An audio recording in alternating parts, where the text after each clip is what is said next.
Living motivated में आपका स्वागत है।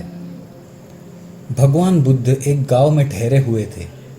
वे प्रतिदिन शाम को वहां पर सत्संग करते थे।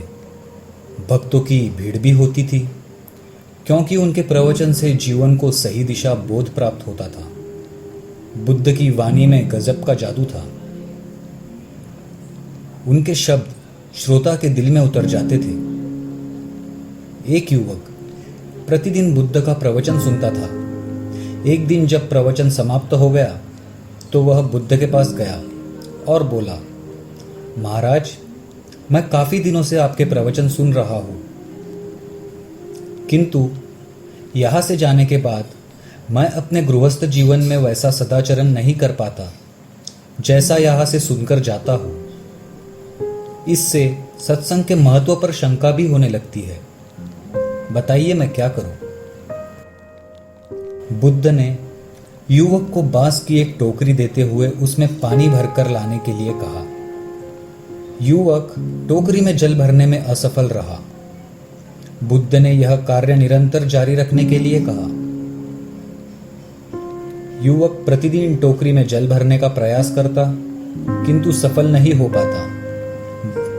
कुछ दिनों बाद बुद्ध ने उससे पूछा, इतने दिनों से टोकरी में लगातार जल डालने के बाद क्या टोकरी में कोई फर्क नजर आया? युवक बोला, एक फर्क जरूर नजर आया है।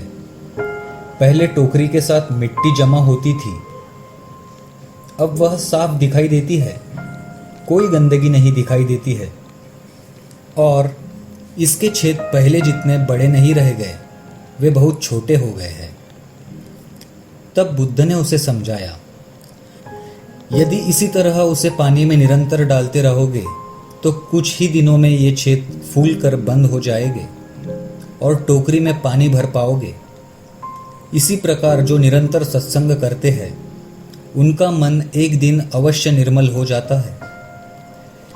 अवगुणों के छिद्र भरने लगते हैं और गुणों का जल भरने लगता है। युवक ने बुद्ध से अपनी समस्या का समाधान पा लिया। निरंतर सत्संग से दुर्जन भी सज्जन हो जाते हैं, क्योंकि महापुरुष की पवित्र वाणी उनके मानसिक विकारों को दूर कर उनमें सद्विचारों का आलोक प्रसारित कर देती है। अगर आपको ये वीडियो पसंद आए तो लाइक, शेयर और सब्सक्राइब जरूर करना दोस्तों।